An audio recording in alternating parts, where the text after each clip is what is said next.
Assalamualaikum warahmatullahi wabarakatuh.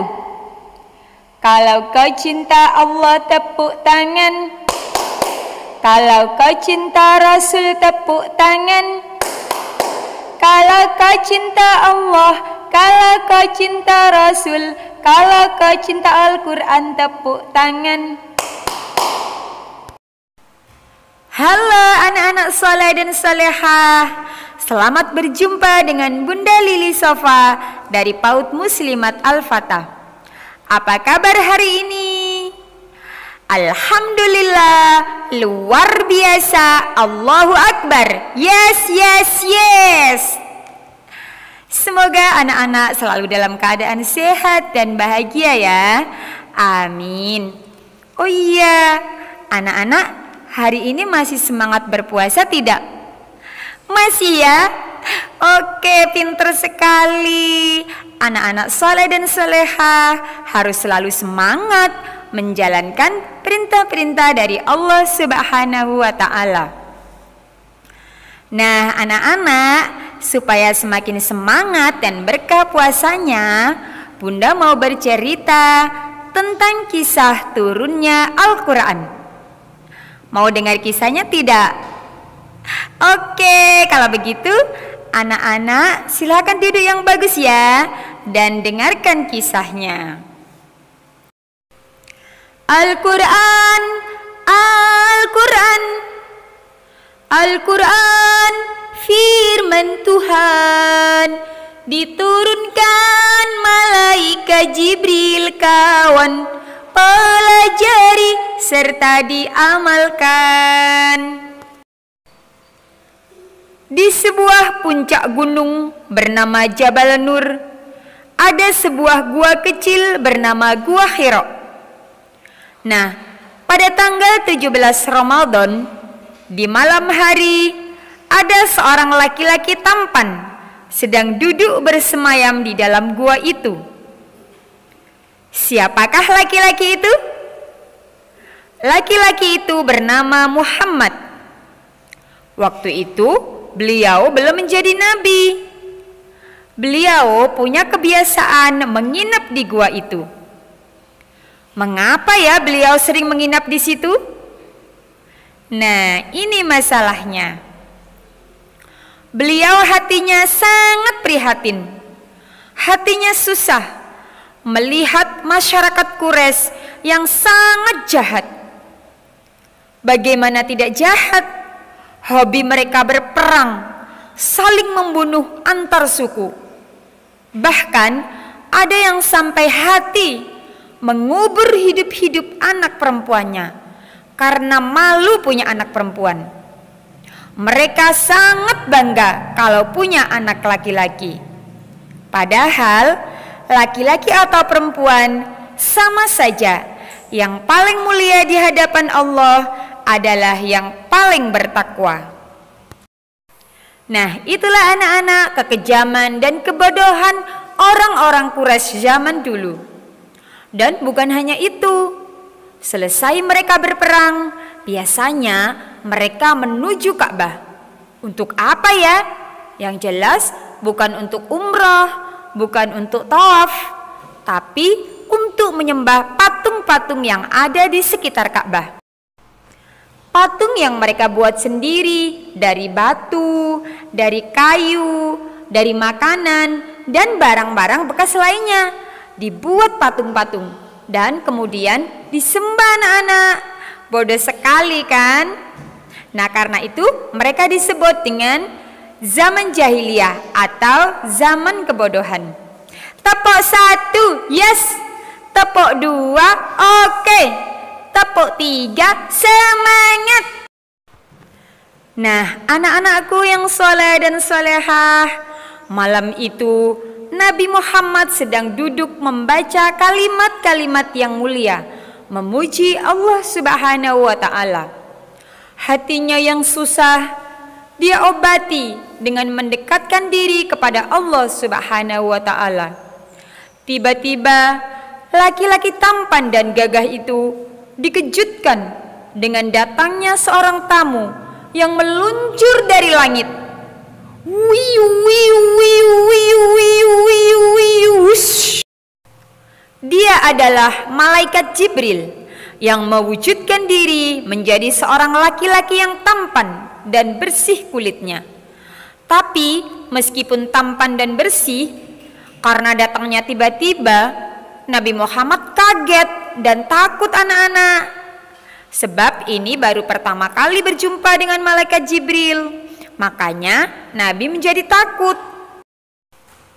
Malaikat Jibril mendekati Nabi dan mengucapkan, "Iqra, bacalah." Nabi mengatakan, "Aku tidak bisa membaca." Nabi itu ummi, artinya tidak bisa baca dan tulis.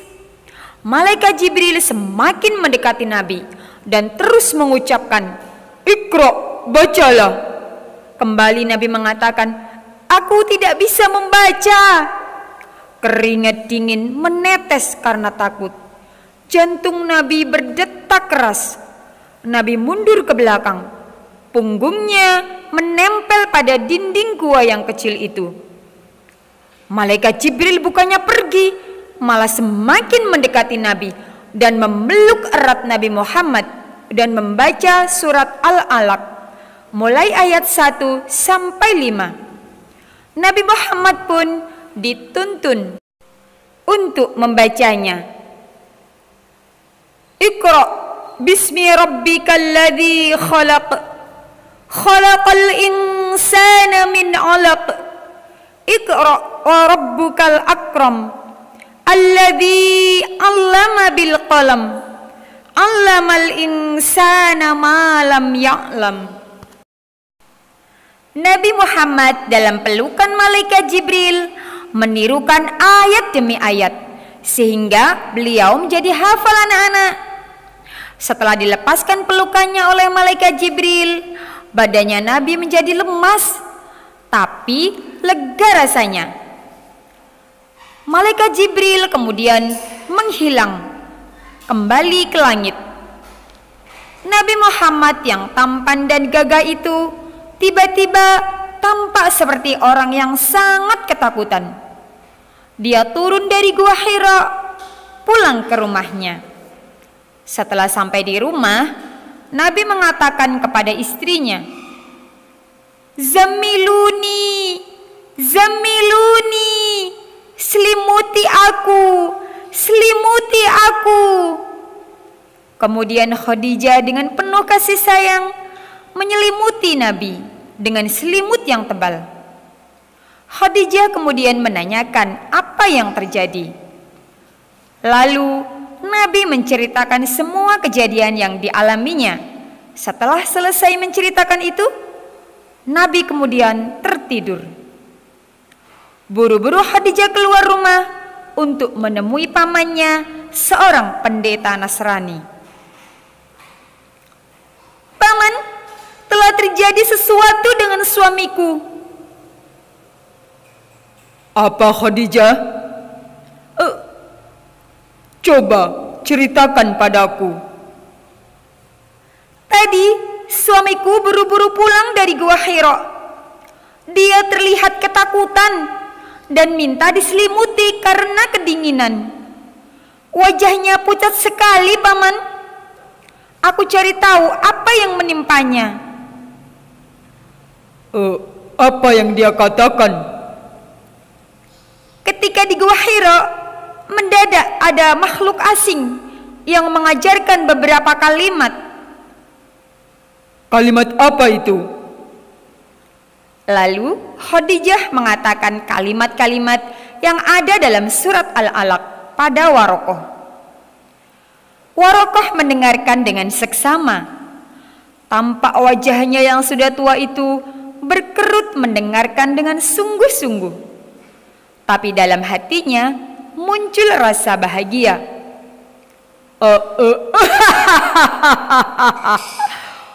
"Khadijah, jangan takut. Hada namus." Itu adalah malaikat Jibril yang pernah datang kepada Musa di Bukit Tursina waktu itu.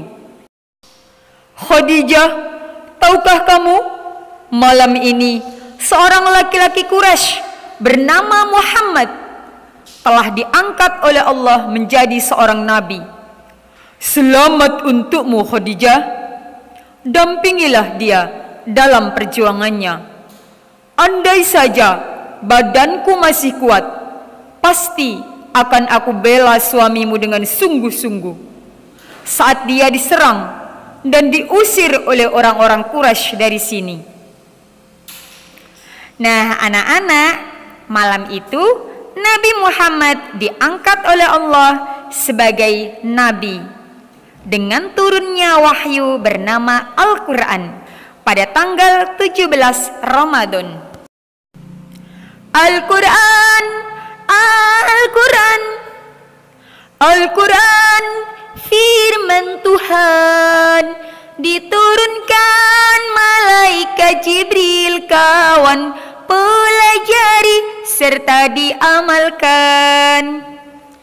Nah, anak-anakku yang saleh dan salehah, Al-Quran ini kelak akan menemani kita di alam kubur, di padang mahsyar, dan di akhirat sebagai kawan pembela atas izin dari Allah Subhanahu wa Ta'ala. Kelak di surga, siapa yang paling banyak membaca Al-Quran, Allah akan berikan mahkota dari cahaya dan baju berlapis 62 cahaya, dan dimuliakan orang tuanya, diberi tempat yang paling tinggi. Oleh karena itu, anak-anakku yang saleh dan salehah, mari menjadi orang-orang yang gemar membaca Al-Quran dan berusaha untuk menghafalnya, agar kelak kita bisa memberikan mahkota dari cahaya kepada orang tua kita. Halo anak-anakku sayang yang saleh dan salehah, demikianlah kisah cerita hari ini. Semoga bermanfaat. Terima kasih. Wassalamualaikum warahmatullahi wabarakatuh. Sampai jumpa.